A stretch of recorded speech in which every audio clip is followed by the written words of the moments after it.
नमस्कार दोस्तों, मैं डॉक्टर स्वप्निल सागर जैन निरामय होम्योपैथी के अपने इस YouTube चैनल पर आप सभी का बहुत बहुत स्वागत करता हूं। दोस्तों, आज हम बात करने वाले हैं हर्सुटिज्म यानी कि अनचाहे बालों की समस्या के बारे में।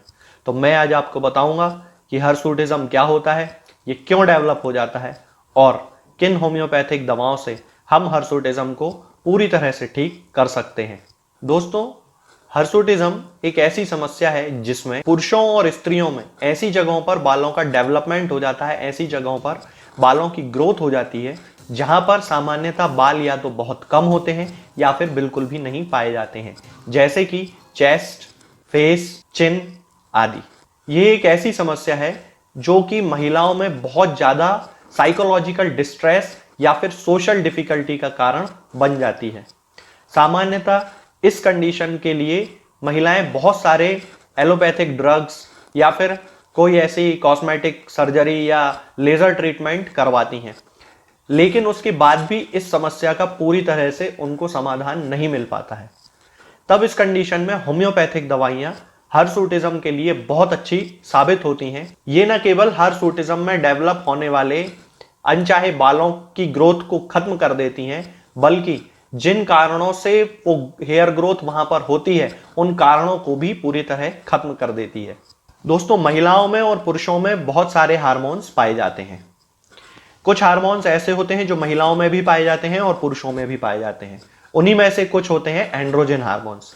जब इन एंड्रोजन हार्मोन्स की मात्रा महिलाओं में या पुरुषों में सामान्य से ज्यादा हो जाती है, या फिर हेयर फॉलिकल्स जो शरीर में पाए जाते हैं वो एंड्रोजन हार्मोन के लिए बहुत ज्यादा सेंसिटिव हो जाते हैं, या हम ये कह सकते हैं कि हेयर फॉलिकल्स में एंड्रोजन के लिए ओवर सेंसिटिविटी पाई जाती है, तब उस कंडीशन में हर्सुटिज्म डेवलप हो जाता है। इसके अलावा कई महिलाओं में इंसुलिन का सामान्य से ज्यादा हो जाना भी हर्सुटिज्म का कारण बनता है। इसके बाद ovarian cyst, ovarian tumour, adrenal hyperplasia, pituitary tumour, pregnancy, hypertrichosis आदि ऐसे बहुत सारे कारण हैं जिनसे शरीर में हार्मोनल इम्बैलेंस होता है और उसके कारण हर्सुटिज्म डेवलप होने लगता है।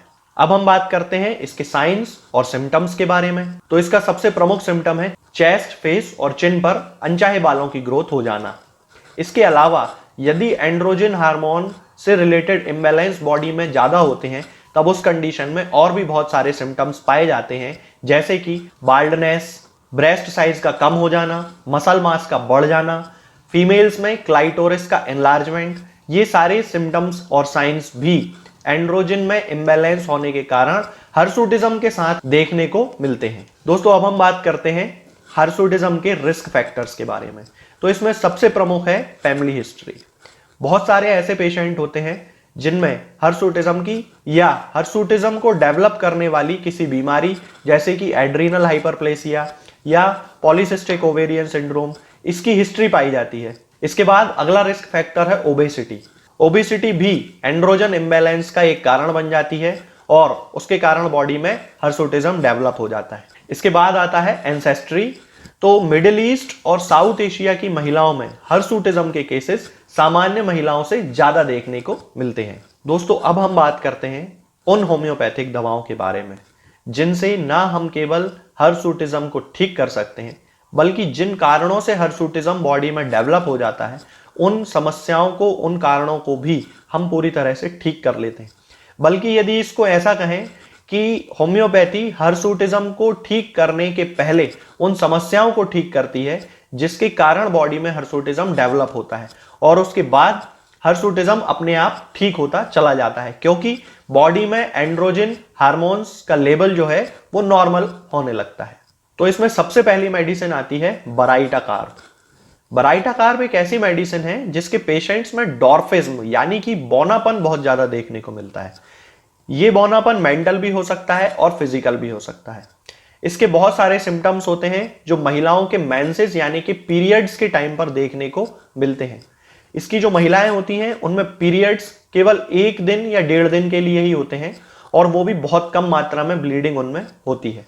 इसके अलावा मेंसेस यानी कि पीरियड्स आने के तुरंत पहले ल्यूकोरिया, मतलब कि सफेद पानी की शिकायत होना भी बराइटा कार्ब का एक प्रमुख सिम्टम है। मेंसेस के पहले स्टमक में पेन होता है और कभी कभी मेंसेस एब्सेंट भी हो जाते हैं, यानी कि अमीनोरिया की शिकायत भी होती है। तब उस कंडीशन में यदि बॉडी में हर्सुटिज्म भी डेवलप हो रहा है, तब बराइटा कार्ब 30 पोटेंसी में 2-2 बूंद दिन में 3 बार 1 चम्मच पानी में मिलाकर लेने से बहुत आराम मिलता है। इसके बाद अगली मेडिसिन आती है दोस्तों सिमिसिफ्यूगा। इसकी जो पेशेंट होती है उसके मेंसेस यानी कि पीरियड्स इरेगुलर होते हैं, कभी वो उसकी ड्यू डेट से पहले आ जाते हैं और कभी ड्यू डेट के बाद में आते हैं। पेशेंट को डिस्मीनोरिया की शिकायत होती है, यानी कि पेनफुल मेंसेस यानी कि पेनफुल पीरियड्स की शिकायत होती है। उसके साथ ही ब्रेस्ट में उसे बहुत ज्यादा पेन होता है। तब उस कंडीशन में यदि हर्सुटिज्म भी पेशेंट में पाया जाता है, तब सिमिसिफ्यूगा 30 पोटेंसी में 2-2 बूंद दिन में 3 बार 1 चम्मच पानी में मिलाकर उपयोग करना चाहिए। दोस्तों इसके बाद अगली मेडिसिन आती है इग्निशिया। इग्निशिया को हमें 200 पोटेंसी में यूज करना है, 2 बूंद सुबह 2 बूंद शाम को 1 चम्मच पानी में मिलाकर। इसकी जो पेशेंट होती है वो बहुत ज्यादा ओवर सेंसिटिव होती है और उसका मूड चेंजेबल होता है। कभी वो बहुत अच्छे जॉली मूड में रहेगी और कभी अचानक से वो रोने लगती है। तो इस तरह के जो केसेस होते हैं उनमें पेशेंट में किसी भी प्रकार के मेंटल शॉक, मेंटल डिसअपॉइंटमेंट या किसी प्रोलॉन्ग्ड ग्रीफ यानी कि बहुत लंबे समय से चले आ रहे शोक या गम जिसको बोलते हैं, उसकी शिकायत होती है। और इसके सारे सिम्टम्स पेशेंट में सामान्यतः मेंटल शॉक या मेंटल ग्रीफ के बाद ही अपीयर होते हैं। हर्सुटिज्म भी उन्हीं में से एक है। इग्निशिया की पेशेंट में सेक्सुअल फ्रिजिडिटी पाई जाती है, यानी कि किसी भी प्रकार के सेक्सुअल इंपल्स के लिए वो रिएक्ट ही नहीं करती है, या इसे दूसरे शब्दों में हम कह सकते हैं कि उसमें सेक्सुअल रिलेशन के लिए एवर्जन पाया जाता है। तब उस कंडीशन में हमें इग्निशिया 200 पोटेंसी में यूज करनी चाहिए। दोस्तों अगली मेडिसिन है सीपिया।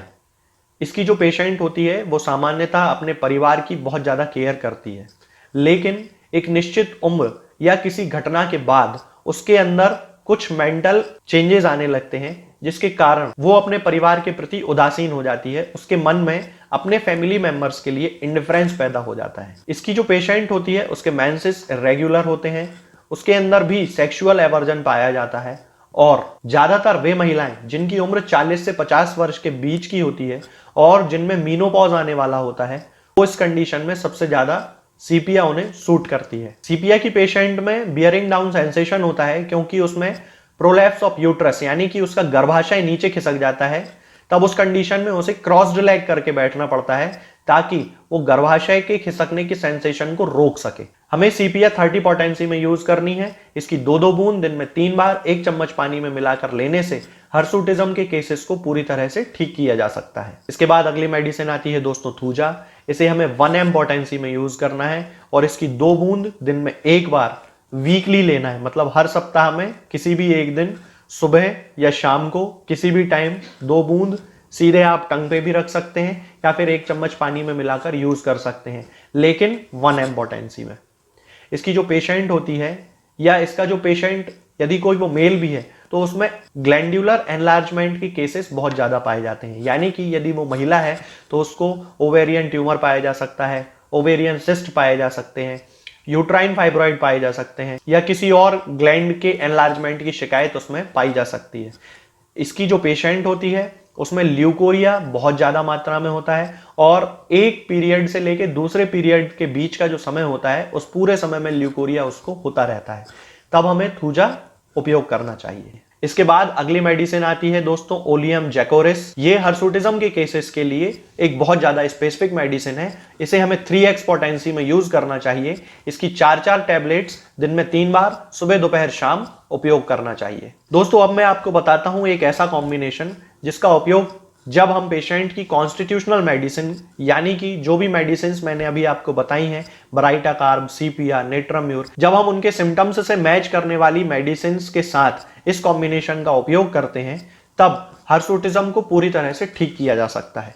इस कॉम्बिनेशन में आपको 3 मेडिसिन लेकर आना है, जिनमें थूजा है, नेट्रम्यूर है और ओलियम जैकोरिस है।